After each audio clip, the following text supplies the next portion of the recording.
Amigos televidentes que nos ven en todo el municipio, pues una vez más Casa de la Cultura acompañándonos en sus hogares, pues esta vez nuevamente con los amigos de Casa de la Cultura, como es el doctor Miguel Ángel Cari y Ángel Elías. Sean bienvenidos. Gracias. Pues esta vez vamos a hablar un poco sobre nuestra historia y en esta ocasión es sobre el Día de Muertos. Así que bienvenidos. Gracias, Pedro. Gracias, Ángel, siempre por la compañía aquí, que también que es el mago ahí de la cámara. Y también hoy contamos con auditorio, estamos bien acompañados, así que les quiero contar que traemos a colación acá algo de lo que se utiliza para estos días. Por ejemplo, el pan de muerto, vamos a hablar del significado un poco más tarde. Tenemos una tapa de azúcar o la panela, la flor de muerto o el esquizúchil, las velas, que siempre es muy notorio en los altares. Aquí tenemos los jocotes que nos engalanan, los jocotes de San Martín, un ayote, que esa era una de las razones de las visitas a San Martín, por la obsidiana, el ayote, el frijol. Creo que estas culturas lograron domesticar lo que se produce, y también algo que es muy importante, ¿verdad? Que el sagrado, la cucha, ¿verdad? Como se llama, que también tiene efectos medicinales y también es parte de los rituales mortuorios, y algo de lo que es básico para la gente que le gusta entender qué es el Día de Muertos, cómo se celebra, los rituales, por qué es este libro de Don Celso Lara, que es básico para poder entender el proceso de la muerte. Y luego también algo que es de recordación para algunos es, por ejemplo, cuando uno escuchaba antes en radio esto, obviamente pues era algo de lo que uno ya se imaginaba, los cuentos de terror, de las leyendas de Guatemala. Y aquí hay un disco pues de don Héctor Gaitán, es una colección grande, también están los libros que son parte de lo que es el proceso de lo que representa el mes de las ánimas, noviembre. Y ahorita pues estamos en octubre, donde los días son más cortos, las noches son más largas, cesan las lluvias, el frío se hace presente, y creo que algo de lo muy importante es que cambia totalmente el tiempo. Estamos en una etapa saliendo de la meseta, vamos a entrar a una segunda oleada del COVID, y otros países ya entraron en toque de queda. Nosotros estamos en un proceso donde todavía realmente no ve uno una gran diferencia sobre el uso adecuado de las mascarillas, el lavado de manos y sobre todo el distanciamiento social. Creo que es muy importante tomar en cuenta todo esto, porque se espera, según estadísticas de la Universidad de Washington, un aproximado de 5,000 muertos para enero. Entonces creo que sería bueno no engrosar esta lista. Entonces ahí siempre las recomendaciones del caso. Y quiero contarles que en casi todos los países se celebra el Día de Muertos en Latinoamérica. Y hace algunos años pues tuve la oportunidad de estar en Morelos, México, para esta época. No había dimensionado yo realmente lo que para ellos es una fiesta o algo que es de la identidad nacional. Y en Tepoztlán, por ejemplo, vi un mercado, pero era tal la cantidad de ayotes que nunca había visto yo tantos ayotes a la venta.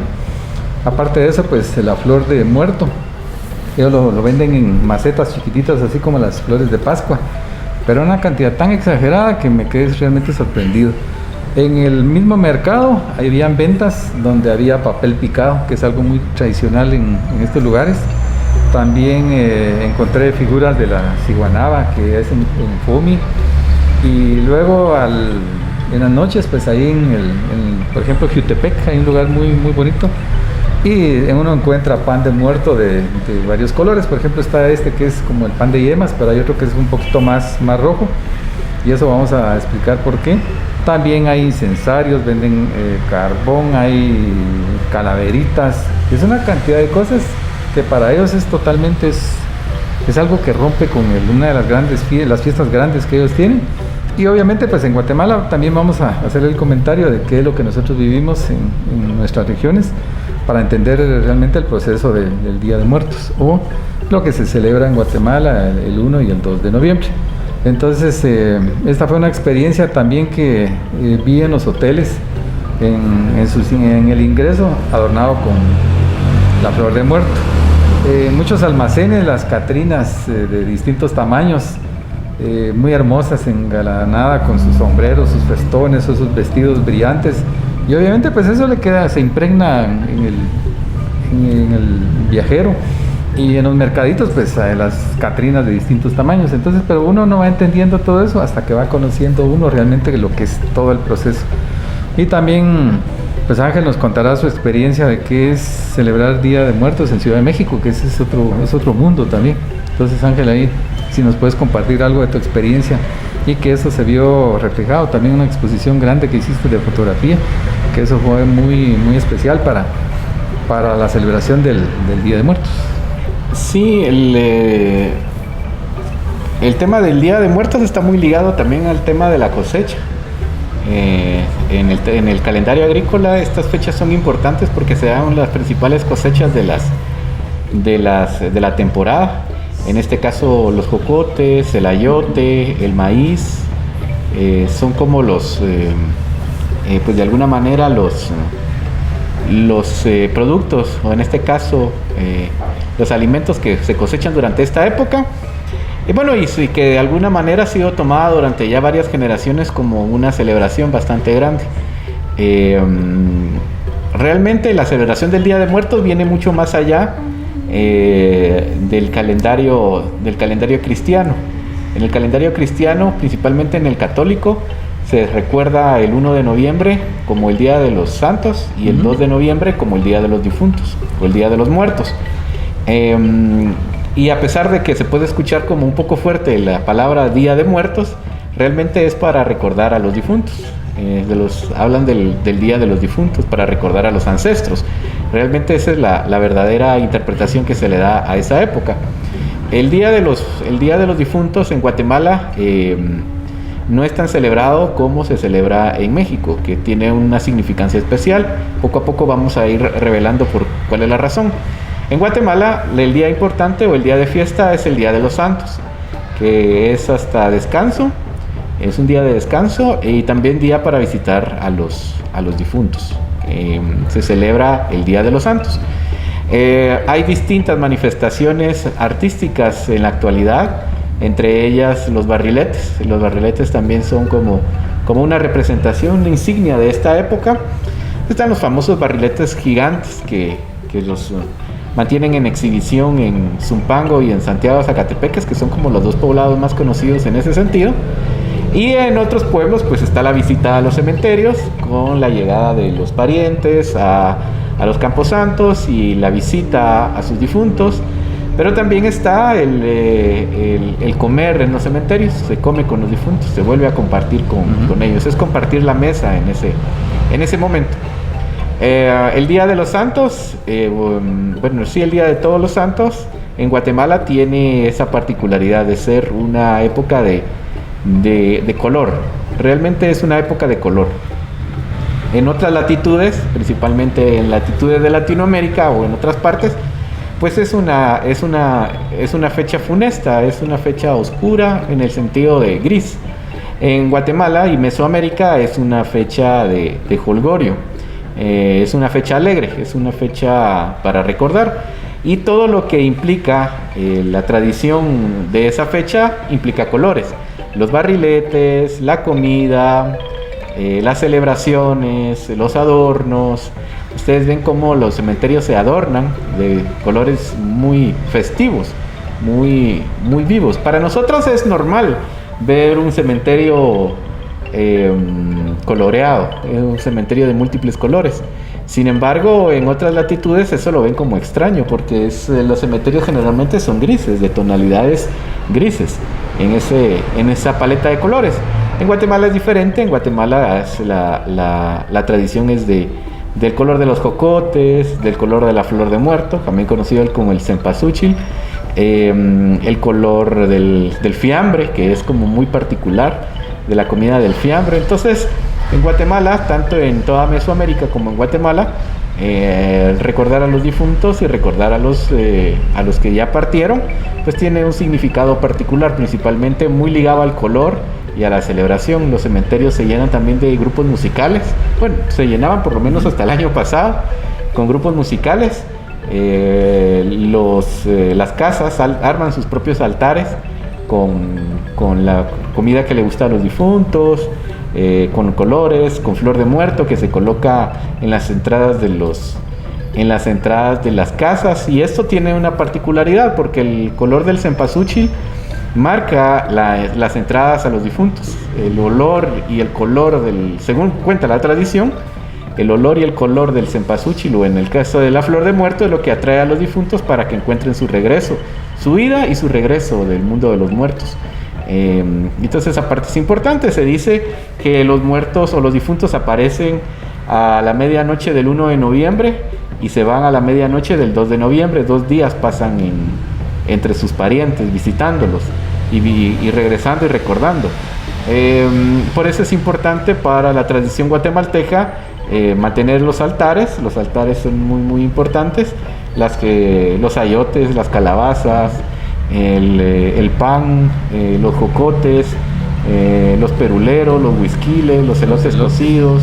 Son como una gama muy muy selecta de comida guatemalteca, y principalmente el fiambre, que ya se volvió como una tradición muy particular de esta fecha, única por cierto en la que se puede comer fiambre, y que generalmente se celebra de esa manera.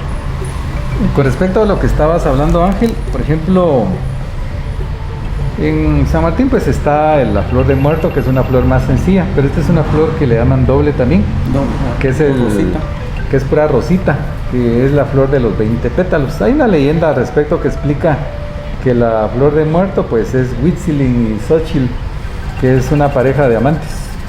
Se juraban amor eterno, subían a la montaña, miraban al sol y siempre se juraban amor más allá de la eternidad.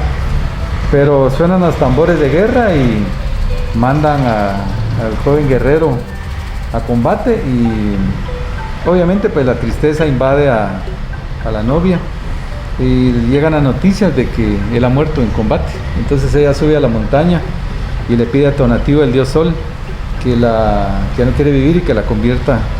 Y viene el sol y la convierte en una flor. Pero aparece el espíritu del novio, que es un colibrí, llega y toca la planta y se abren 20 hojas. Entonces por eso se conoce eso como el Cempasúchil.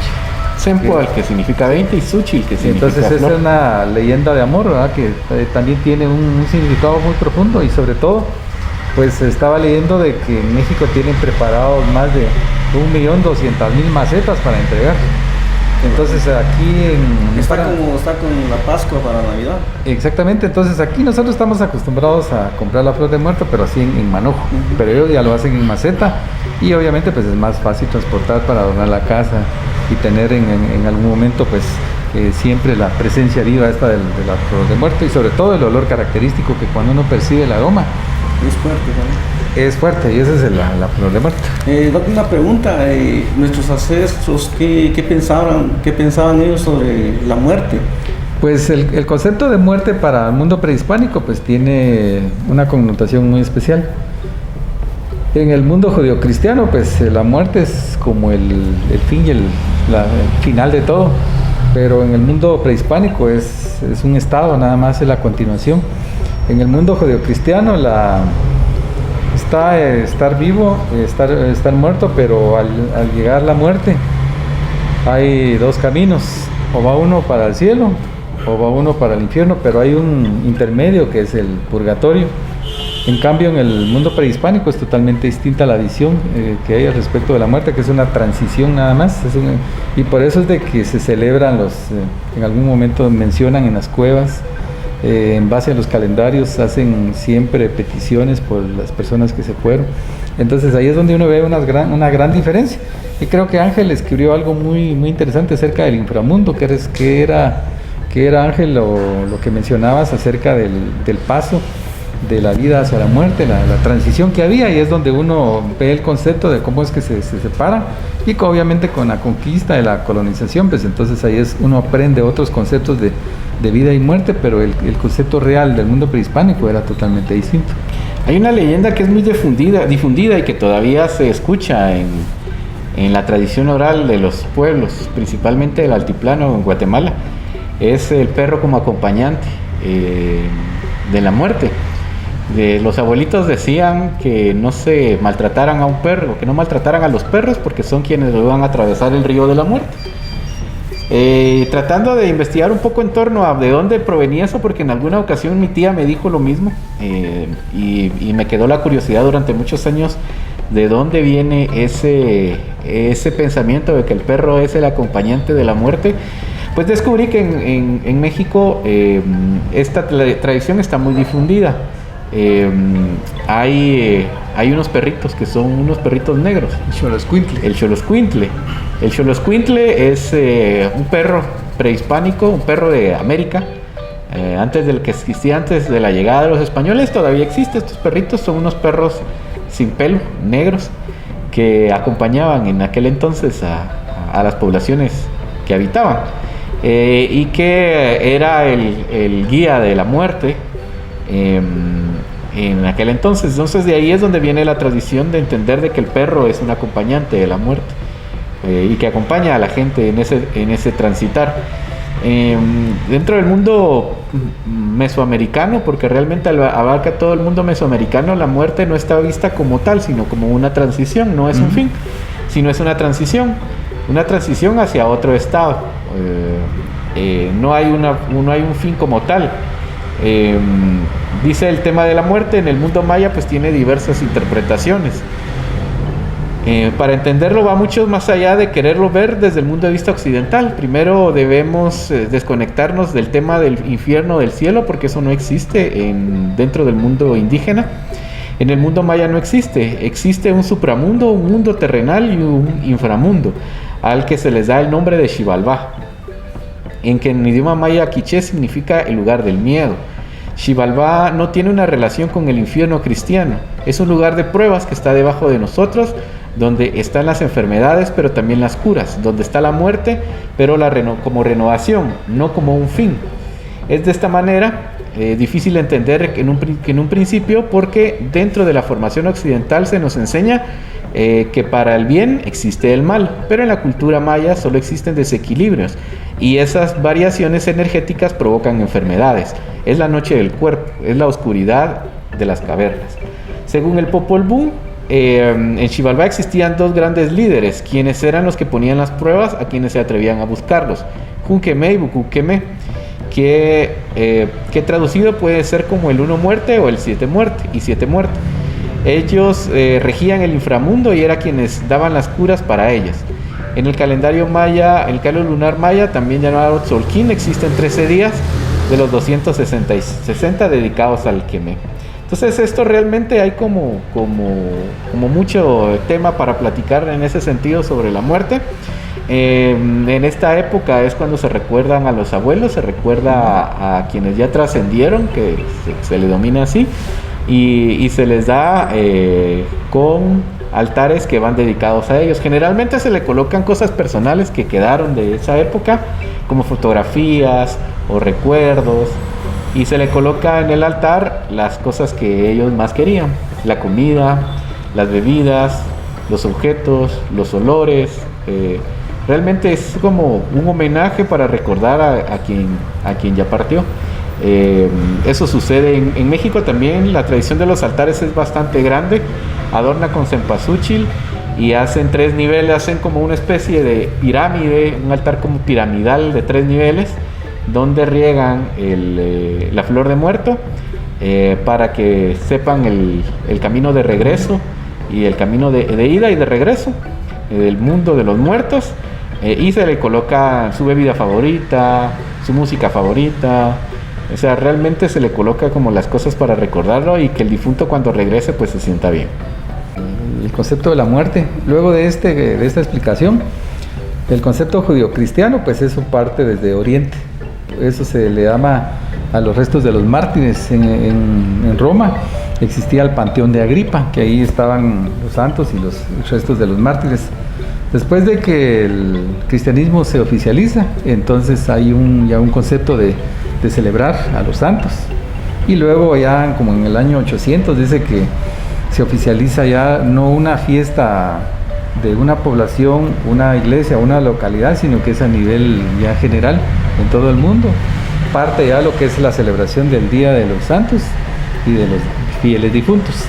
Y casualmente dice que coincide con algunos calendarios que, por ejemplo, mencionan ciertos rituales que tienen que ver con lo que hablabas de las cosechas y que van coincidiendo, pero al final termina en esta fecha de noviembre el acto que se hace para la celebración del Día de los Santos y los fieles difuntos. Y eso es donde uno ve esos dos conceptos, el nivel de vida respecto a que es el final de todo, y luego donde se puede la transición a otro estado. Pero ahí es donde también uno va entendiendo, por ejemplo, con esto de las leyendas que surgen a través de los espantos, que es lo que te decía, de que, por ejemplo, en el mundo judeocristiano está lo que es el estado de vida, de muerte, pero hay un vacío en ese entonces, y es donde están las ánimas, que las ánimas de luego dice que se convierten en almas, y a veces son esas almas, por eso son las novenas y todos los rituales que hay, porque ellos andan viajando, y ellos y ahí es donde surge, por ejemplo, los espantos, y ahí uno entiende todo ese hablando proceso. de almas, fíjate que a mí me han dicho varias veces, ¿verdad? Y me sorprendió una vez que un señor ya grande, donde yo trabajaba en una escuela, que llegó una gran mariposona. Y me dijo, no vas a matar a esa mariposa porque esa es un alma que viene a descansar, ¿verdad? Entonces yo sí me quedé en eso, ¿verdad? Que es cierto, no es cierto, y de dónde sacó eso, ¿verdad? Sí, hay relatos interesantes de los mensajeros de la muerte, que por ejemplo, platicando con Ángel, pues hablábamos de los mensajeros, ¿verdad? Que es el tucur, el tecolote, está las mariposas negras. Creo que hay, no sé si hay otra, entre la lechuza y el tecolote, pues hay no sé realmente quién es el que avisa o da un mandato, pero sí hay relatos y hay explicaciones en el mundo prehispánico acerca de quiénes eran ellos. Entonces, Ángel, tal vez nos puedes abundar un poquito en detalles acerca de los mensajeros. Sí, por lo menos lo que menciona el Popol Vuh en torno a los mensajeros está los murciélagos, que son como los cuidadores de una de las casas del inframundo. El tecolote, que es los que cuidaban las entradas y eran los anunciadores. Pero eso no solamente sucede en el mundo maya. Realmente el tecolote, por ser un ave nocturna, igual que la lechuza, en todo el hemisferio norte y buena parte del planeta, pues está muy relacionada a la oscuridad y a la muerte. Por eso ha sido como designado por ser una ave nocturna. Herta Müller, que fue la ganadora del Premio Nobel de Literatura en el 2006, si mal no estoy, o 2008, una de estas fechas, escribió hace algunos años un cuento muy, muy interesante. Ella es alemana y ella escribió un cuento justo sobre las lechuzas, sobre los tecolotes, los búhos, les dice, en aquel lugar. Y es muy curioso este cuento porque dice que había una pareja de niños que se dieron cuenta que el tecolote, o en este caso el búho, llegaba a las casas a cantar, y cuando llegaba a cantar se moría la gente. Entonces ellos no querían que su abuelita se muriera. Entonces lo que hicieron fue matar al búho. Los niños mataron al búho. Y cuando mataron al búho, la muerte cesó de llegar a las casas. Ya no llegó a las casas. Entonces la muerte tuvo que contratar, por decirlo de alguna manera, otro búho, pero era un búho muy jovencito y no sabía el trabajo que era irle a cantar a las casas. Entonces pues le lo tomó al estilo de veamos qué pasa, y el tecolote, como era un tecolote, un búho joven, empezó a cantar en un montón de casas al azar, y la gente se empezó a morir en casas al azar. ¿Qué significaba eso? Que la cura salió peor que la enfermedad, porque no solo se murió la abuelita, sino que se murió todo el vecindario por el canto del tecolote o del búho. Y esto estamos hablando de tradición nórdica, tradición alemana, que es muy, muy particular, como la tradición del búho se riega en distintas culturas. Pero sí, son como los mensajeros. No solo sucede en Guatemala ni en Mesoamérica, sino es algo muy divulgado a nivel mundial. Evidentemente hay otras especies que también son muy relacionadas a ellas, como las mariposas, por ejemplo. Las mariposas o negras.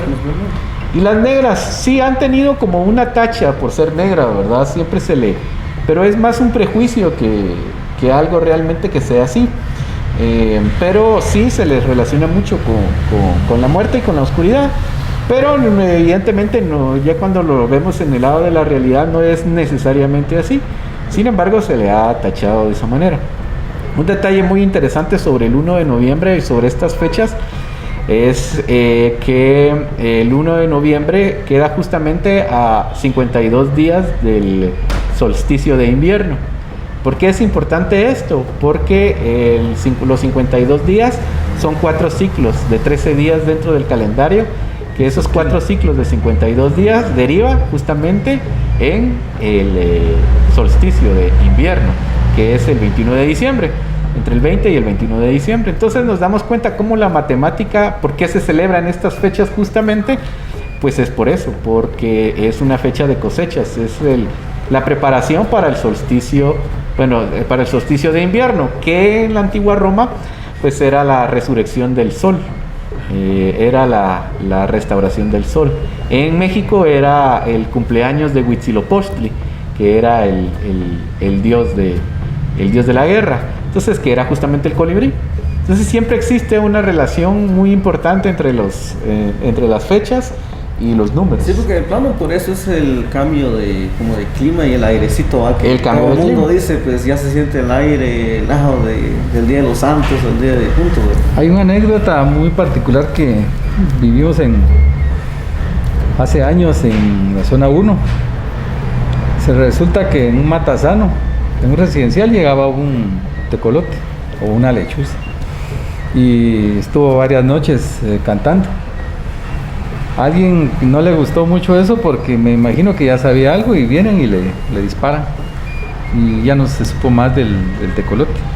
Pero resulta que días después fue muy sonado el caso del asesinato de un hijo que mata a su papá, a su mamá y a sus hermanos. Entonces el joven pues fue apresado. Y entonces eso, a veces uno piensa si esto es una coincidencia o realmente este era un aviso del tecolote de ir a decir aquí va a haber muerto, porque realmente ese caso pasó, fue muy noticioso y documentado, de que parece que habían problemas del hijo, que tenía celos de que habían adoptado una niña y no estaba muy acorde con la relación que tenía con los papás. Ellos vivían muy bien y ya luego, después que ellos murieron, la casa quedó abandonada durante varios años y algunas personas pasaban de noche y cuando volteaban a ver, pues se manifestaban en algunos casos que se miraban sombras. Entonces ahora pues ya está ocupada la vivienda, pero esas son parte de lo que uno puede relatar, vivir, y realmente a veces uno se queda con aquello de realmente esos son los mensajeros, y obviamente uno lo palpa y lo vive, entonces uno va aprendiendo realmente de que sí son los mensajeros. Y luego pues lo que estabas hablando de que cuáles son los rituales, ya está establecida la colonia, entonces se adopta el 1 y el 2 como una parte de la celebración. Y en Guatemala pues tiene una connotación muy especial. ¿Cómo se celebra, digamos, en las ciudades o en los pueblos? Pues yendo a los cementerios. Y aquí notamos, por ejemplo, en San Martín Jirotepeque, pues días antes todos acuden a los panteones a desmontar, a deshiervar y sobre todo a limpiar y a pintar los panteones para tenerlos listos el día 1 y el 2. Usualmente el día 1 lo usan mucho la gente que viene de la ciudad o la gente que está aquí en la población, y el día 2 pues ya es los que no fueron o las personas que en algún momento pues tienen, dependiendo de cómo tengan en el calendario. Pero de lo que uno nota, por ejemplo, aquí en la población es que en el centro de la población toda la mayor parte de fallecidos están en los nichos, y en cambio, por ejemplo, algo que nos parece bien interesante y curioso, así como en el cementerio de Pachay y de Zacalay, en los Magueyes, que están a flor de tierra, entonces hacen un agujero y ahí van enterrados. Y algo de eso leía también, que en Yucatán, en 1840, que muchos conversos al catolicismo, pues dice que hacían enterramientos, pero después de excavaciones encontraron que hay muchos que se habían convertido, pero estaban orientados los pies hacia el oriente, así como entierran a los muertos. Pero muchos conversos también al catolicismo, pero que también profesaban a sus dioses o su religión, dice que estaban orientados de norte a sur. Entonces dice, ellos se preguntaban que por qué.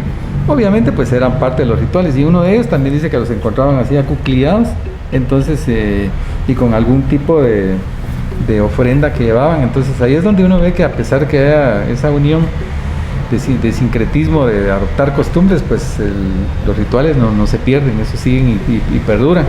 Entonces lo que uno ve, por ejemplo, en esto, que a mí me parece muy colorido, lo noto como algo muy especial, los cementerios, así como el de los magueyes, que tienen otra característica muy especial, como la de cuando uno visita Zumpango, por ejemplo. Para ir a Zumpango, que es otra forma de celebrar la muerte, ellos tienen sus panteones a flor de tierra, también tienen un montículo y les echan cal, luego los adornan con flor de muerto y la familia se reúne y comparten con el muerto.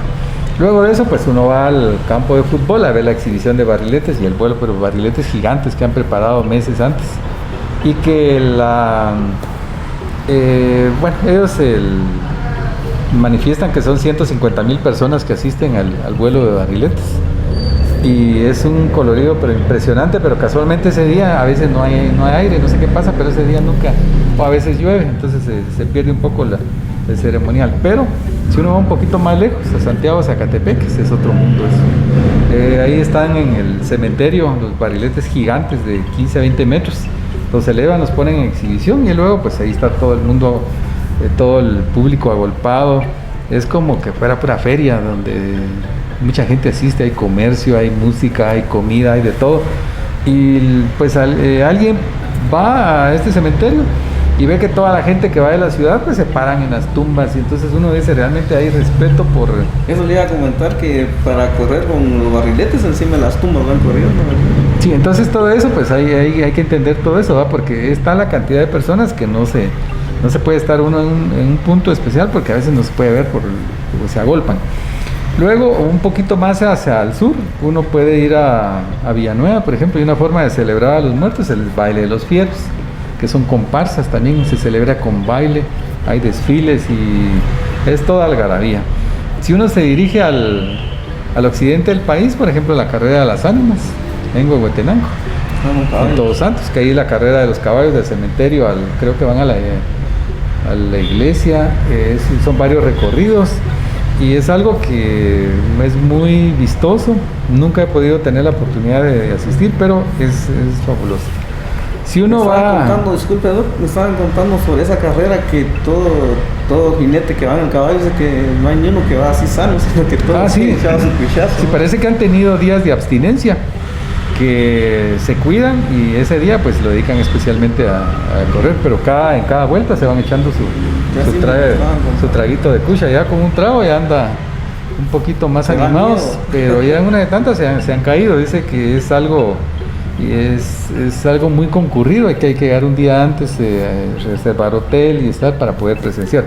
Pero algo de lo que recuerdo también en la ciudad, tuve la oportunidad de trabajar la escultura funeraria, no entendía absolutamente nada de eso.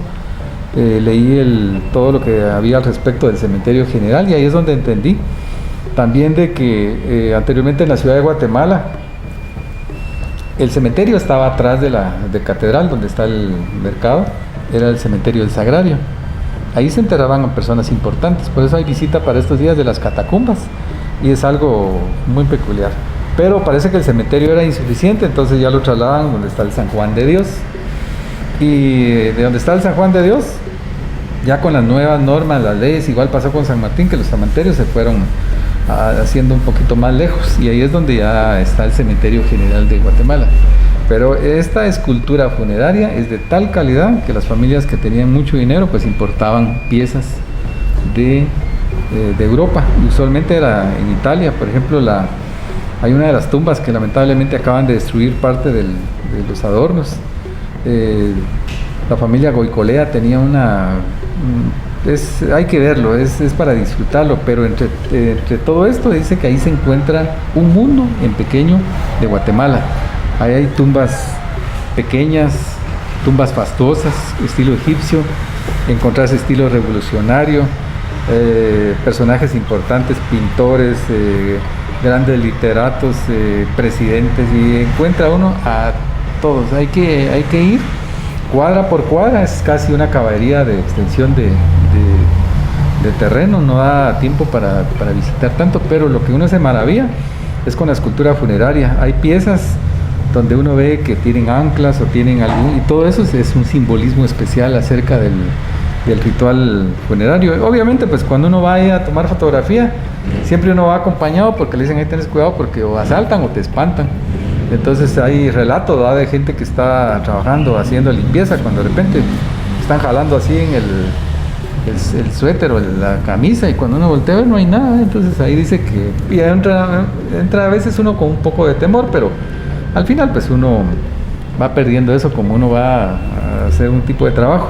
También es curioso que le dicen a uno ahí en el cementerio, ahí tenés cuidado porque si te suena la campana sos el siguiente muerto. Y curiosamente en la entrada del cementerio había una campana que cuando había un muerto, porque como está tan lejos, para avisarle a los enterradores, sonaban la campana y ellos acudían presurosos a llevar a las personas para ir a hacer el enterramiento.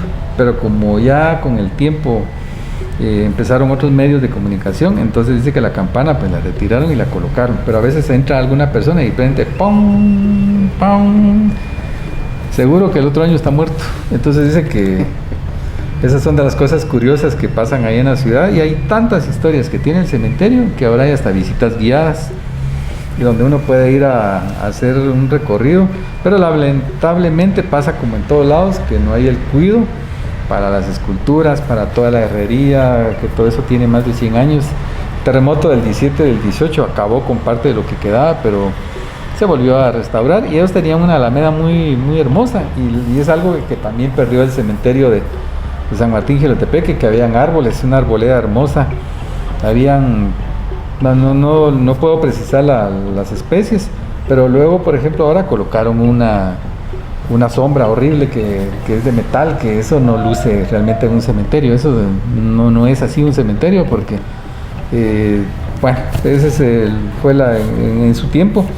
Y cosas que uno puede, por ejemplo, dice viajar a San Juan Zacatepeques, y ahí es donde casi es como vivir en lo que se vive en Miscuac, que ahí toda la madrugada hay flor de muerto, hay velas, hay música, la gente pasa toda la madrugada acompañando a los difuntos, y dice que hay que estar ahí para vivirlo. Y se puede ir uno más hacia el Petén, ahí hacen las calaveritas, y hacen así como una mesa de esta que tienen de todo, y la gente comparten entre los vecinos. Yo le doy cocotes, él me da dulce, yo le doy una cosa, él me da otro. Entonces también hay unas calaveras que tienen en exhibición en parte de la iglesia, unas calaveritas que las limpian, y pasa también lo que hacen ahí en Yucatán, también hacen en Campeche, que sacan las cajas, ese ritual, destapan, agarran la calavera y a limpiarla, le cambian su mantita y luego ir para adentro. Pero es algo que es normal para ellos, uno lo ve, pero con el pensamiento que uno tiene de vivir en otra cultura o con otros pensamientos, eso lo ve a uno como una abominación o algo raro, ¿eh? Pero es lo que se vive. Y también en áreas así como el Caribe es otra forma de celebrar a la muerte también, y sobre todo lo que da el giro total, dice que es la comida. La comida es el parte de esos rituales, y entre esos pues está el fiambre. Dice que el mejor fiambre pasa como el subanic, que es el mejor fiambre es el fiambre de casa. Y ahí es donde uno va aprendiendo también que el fiambre, así como hay blanco, hay colorado y hay fiambre divorciado. Entonces en San Martín, por ejemplo, he visto que el fiambre se degustaba antes, pero en el centro, en las aldeas, es un poco curioso que no se miraba en la aldea, es más la cabecera, que es aquella riqueza de los huisquiles, los elotes, los peruleros, los cocotes, pero hay que estar en ambas posiciones, ¿verdad? Para poder disfrutar. Y ahí es donde también vamos a hablar un poquito más adelante del fiambre, pero ahí vamos a explicar acerca de, Ángel nos va a ilustrar acerca de qué significa el pan de muerto. Dentro de las tradiciones que existen en Guatemala, pues hay diversas, entre ellas está los barriletes. Los barriletes hay que también tener en cuenta que son de creación pues bastante reciente, no es una tradición prehispánica o una tradición maya como se ha querido tratar de decir que no es una tradición bastante reciente, no hay ni siquiera antecedentes de que en 1800 se volaran barriletes, sino que ya hay los primeros indicios de esto es mediados del siglo XX, pero ha sido una tradición que se ha arraigado bastante. En el caso del pan de muerto, el pan de muerto es de tradición mexicana. Aquí en Guatemala ya hay gente que prepara el pan de muerto. Hay mucho que decir en torno a la preparación del pan de muerto. Este pan es muy particular porque tiene dos tipos de fermento de su levadura. O se hace en dos procesos diferentes.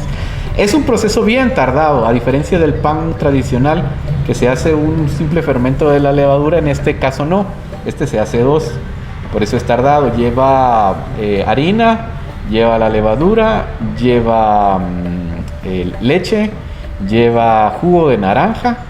Y en algunas partes tradicionales en México le ponen flor de muerto, que también se lo recomiendo para el té de flor de muerto. Es muy rico para el tratamiento de las lombrices.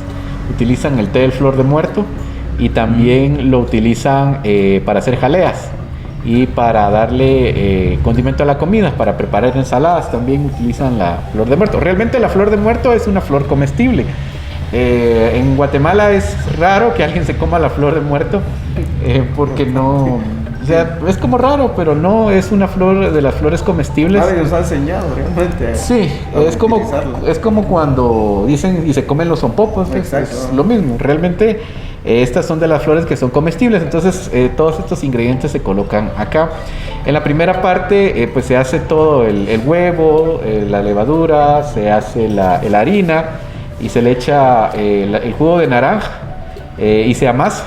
Cuando ya está terminada esa masa, pues se coloca en un recipiente y se va a colocar al sol. Se coloca esta masa se coloca al sol hasta que duplique su tamaño. Cuando duplique el tamaño, pues ya se le vuelven nuevamente a poner, se saca la masa y se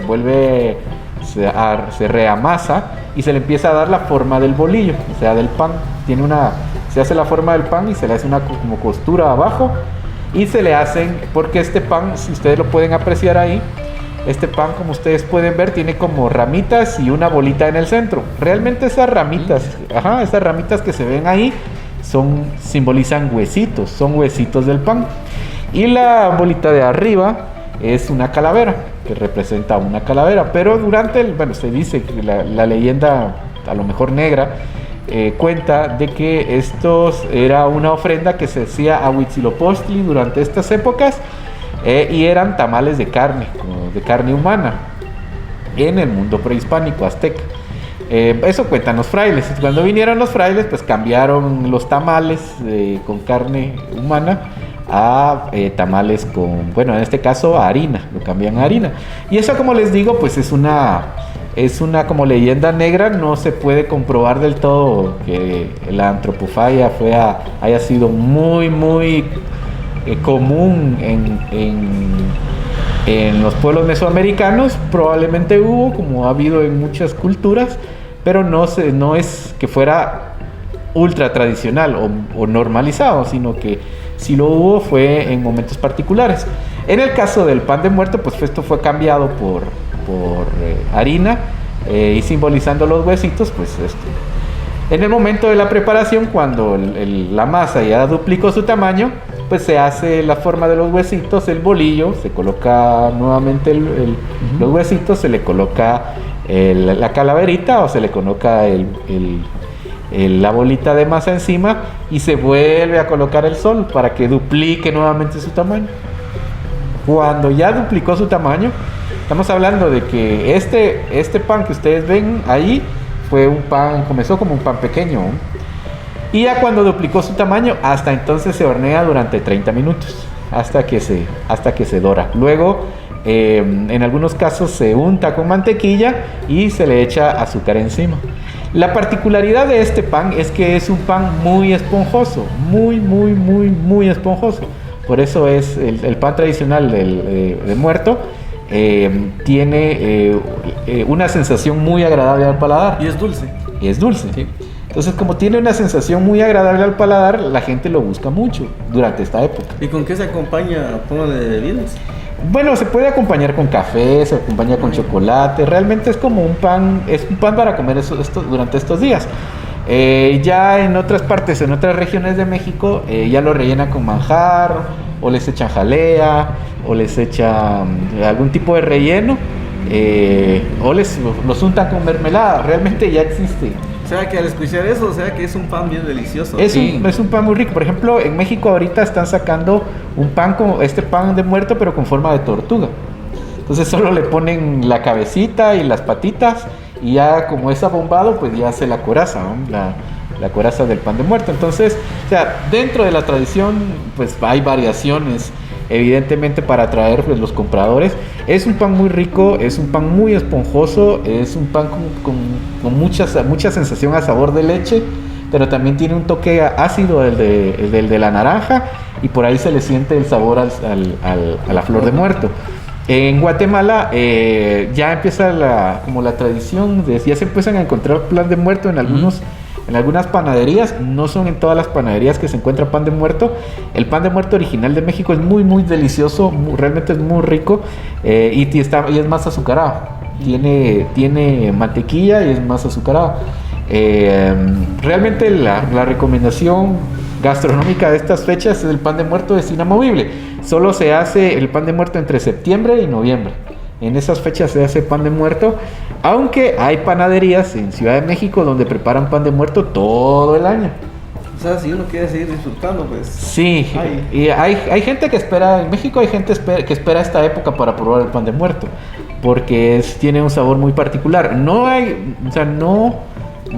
en Guatemala no hay un pan que tenga la sensación del pan. Evidentemente todos los tipos de pan son diferentes, pero este sí justamente es eso. Entonces arriba pues no está dorado, o sea, no es un pan que esté tostado, sino es un pan que es muy esponjoso, muy muy suave, y pues tiene los huesitos arriba y la calavera. Eso se puede hablar del pan de muerto. Repito, es huevo, es harina, es jugo de naranja, y en algunas ocasiones hojas de flor de muerto, y queda delicioso. Realmente es un pan exquisito. Ángel, y ahí también hay dos panes que he visto, que hay uno es de color rojo, y está el pan tradicional, como que el pan de yemas. Y creo que en México también celebran a los niños, celebran a los adultos, y también hay pan para niños y hay pan para los adultos. Y casualmente lo que hablaba, ¿verdad? de la leyenda del sacrificio de las princesas, que eso era lo que se espantaban los frailes, que miraban que sacaban el corazón de la princesa, aún latía el corazón, y en un recipiente con amaranto colocaban y le daban un par de mordidas. Entonces parece que eso... Pero eso es más mito. Eso es de las cosas, ¿verdad? Pero no, bueno. Evidentemente los frailes cuando vinieron a estas tierras exageraron muchas cosas para justificar otros ciertos más. El cristianismo, ¿no? Principalmente se ha votado mucho la teoría sobre el sacrificio humano dentro de las poblaciones, principalmente como lo narran los frailes, porque decían que mataban hasta 20,000 personas en una sola ceremonia, lo cual es realmente un poco imposible, teniendo en cuenta que con la tecnología que existía en aquel entonces, que era el pedernal, o en este caso la obsidiana, es muy muy difícil abrir el tórax de las personas con instrumentos tan rudimentarios. Si en la actualidad se necesitan taladros de alta densidad y revoluciones para abrir el tórax, en aquel entonces pues eso era muchísimo más difícil. Y se habla de que hacían un sacrificio cada 4 segundos, cada 5 segundos, lo cual también creo yo que es un tanto exagerado por parte de los frailes, muchos de estos para justificar la evangelización, y que ha dejado una leyenda muy negra en torno a las poblaciones originarias. Evidentemente no se puede juzgar a la historia con las reglas de ahora, como no nos pueden juzgar con las reglas del futuro a nosotros que estamos viviendo otras épocas, y solo hay que entender el tema dentro del contexto. Eso es básicamente. Lo cierto es de que después del programa pues vamos a comer pan de muerto, y así que el auditorio pues solo podrá ver. Pero aquí en San Martín pues ya preparan un pan de muerto, ¿o no ha visto? No, aún no he visto. No sé si algún lugar tendrá, vamos a averiguar. Y siguiendo el recorrido que les mencionaba, ahora pues está de moda también en el Cerrito del Carmen, que es hacen un paseo en estos días, los fines de semana, donde por una cuota pues uno asiste al Cerrito, que es un área grande, y aparece el Cadejo, el Sombrerón, la Llorona, y el Sisimite y todos los espantos que uno pueda enumerar. Creo que esto es lo que también enriquece mucho el Día de Muertos y todo esto, porque recuerdo que hace muchos años ahí a la casa llegaba un señor, era muy hábil para contar historias. Entonces él llegaba y le servían café, su panito, y empezaba a contar sus anécdotas, pero eran sobre todo de miedo. Los niños se arremolinaban alrededor, pero poco a poco se iban acercando a la mesa, se iban acercando más porque el miedo empezaba a imperar. El problema era qué hacer cuando él terminaba las historias, porque había que irse para su casa, todos salían corriendo y corriendo y corriendo y se desaparecían. Y me contaban de que hace años, antes del terremoto del 76, llamó la atención aquí enfrente del juzgado de Paz. Estaba remolinada la gente, así como pasa ahora cuando viene un herido. Y estaba un señor, pero totalmente descarnado. Y la gente asustada que le estaba pasando al señor. Y él contaba en lo que venían los bomberos y se lo llevaban a un hospital en Chimaltenango, que lo embarrancaron, que él iba en noche y lo embarrancaron. Obviamente pues iba tomado, entonces no sabemos si haya sido la ciguanaba o el perro el cadejo que cuida a los bolitos. Pero también afortunadamente pues ahora ustedes se han dado la tarea de ir a limpiar el área de San Nicolás, porque es un área especial para las leyendas, porque ahí era donde lo asustaban antes a uno: no vayas al San Nicolás porque te va a salir el tronchador de cabezas. Y ese famoso tronchador pues era alguien que en la planta, anteriormente donde dicen la planta, pues había ahí una plantita de energía de luz, y era un gringo el dueño. Y la historia era de que esa planta, para que funcionara, era alimentada con niños o con cráneos de niños, ¿verdad? Entonces el miedo era: no salgan porque les sale tronchador. Entonces quitaban la cabeza y a meterlo a la máquina para que funcionara la máquina. Pero también muchos noctámbulos pues relatan que como es un agua fríísima y la gente le gustaba ir ahí, como es un área despoblada, la Llorona también. Y en áreas así como en las gradas del Calvario, pues muchos cuentan anécdotas acerca de que ya de noche iban para su casa, de repente una mujer muy hermosa, en camisón, con su famoso guacal de oro y su peineta, queriéndose dar un baño. Y la gente salía disparada de ahí, ¿verdad? Porque obviamente pues era no sé si la ciguanaba o la Llorona, pero llegaban con tal espanto a las casas que botaban las puertas. ¿Y qué te pasó? Pues vi una mujer ahí que estaba ahí en los lavaderos, pero lamentablemente todos los lavaderos de San Martín, los que estaban en el Calvario, los que estaban allá en el Huite, los que estaban aquí atrás donde está el centro de salud, todos los lavaderos desaparecieron, porque eso es lo que enriquece a las poblaciones, las historias. Entonces, para estos días, pues fácil sería montar una ruta o cuentos y leyendas en San Martín Xilotepeque, hacer la animación e involucrar a los jóvenes que les gusta tanto, digamos, la actuación, o a filmar algo por el estilo. Pero como eso desapareció por completo, pues entonces quedan esas anécdotas muy interesantes de las historias. Y ahora pues en Guatemala el recorrido de esto por la pandemia pues se canceló, ahora va a ser virtual, pero obviamente no es lo mismo estar ahí que verlo en una camarita. Entonces ahí es donde uno, obviamente pues uno va perdiendo la esencia, pero creo que es otra etapa, es otro mundo, donde ahora sabemos que el día 1 y 2 van a estar cerrados los cementerios.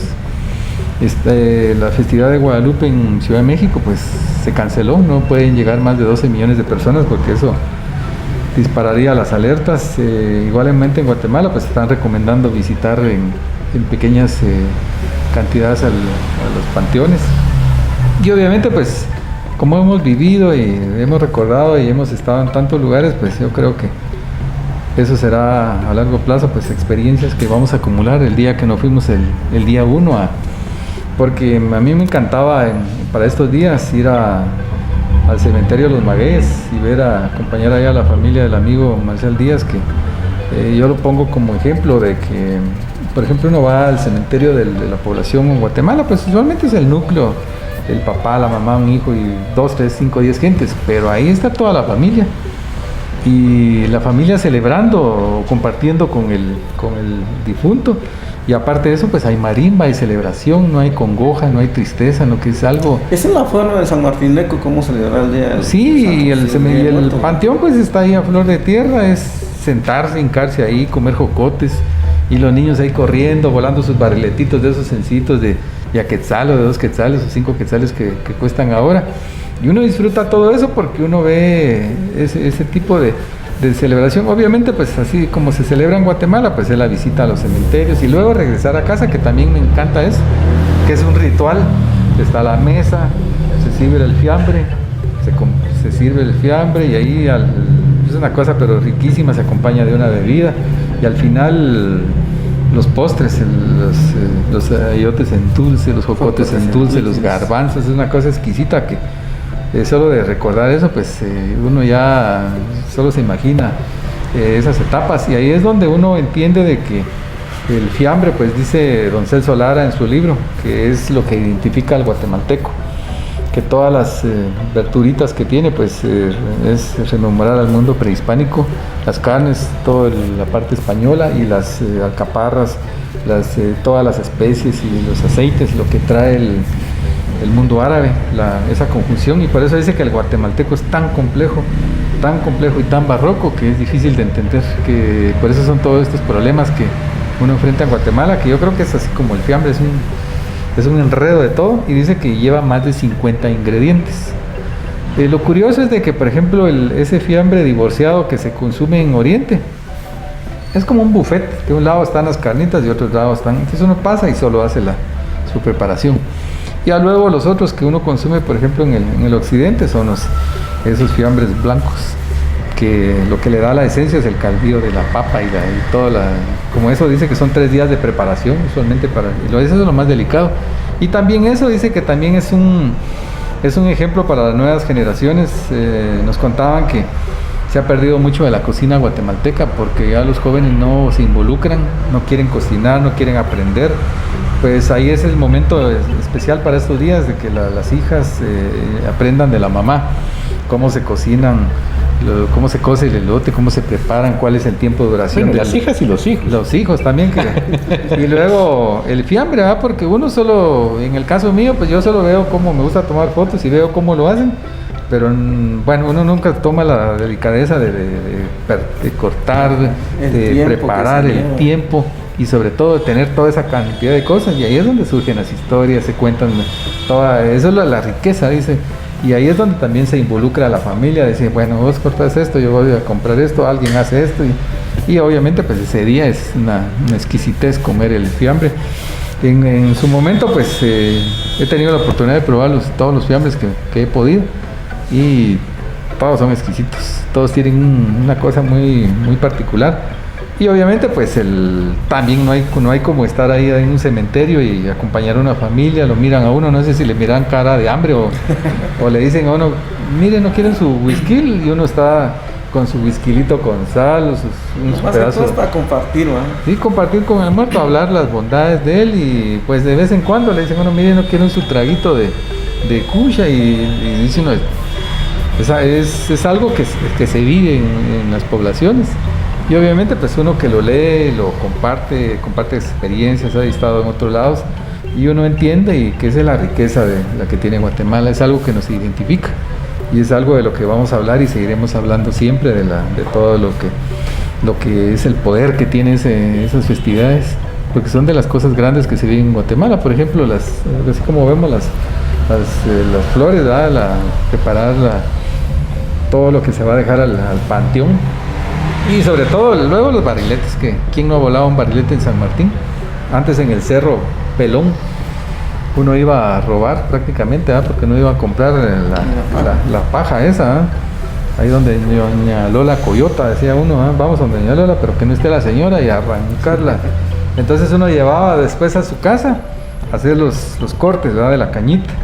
Luego con su hilo hacía uno su hexágono, exacto, luego su papel de china y uno le pegaba con su gomita y uno hacía toda la preparación y luego le colocaba uno sus orejitas, sus flecos, pero lo más complicado al volar el barrilete era tener una cola que ni el barrilete se cayera, ni que subiera mucho, ni que coleara. Eso era lo complicado a veces, pero la clave de todo estaba en los frenos, los frenecitos, cuando uno, que si estaba muy subido, muy bajo, el barrilete te da vuelta, entonces tenía que ser una listura, y eso lo tenía uno, entonces luego con sus conitos, pero como a veces uno era bien pobre de apenas un conito de esos de no sé cuántos centavos y solo, pero a veces llegaban patojos y se desaparecían por completo.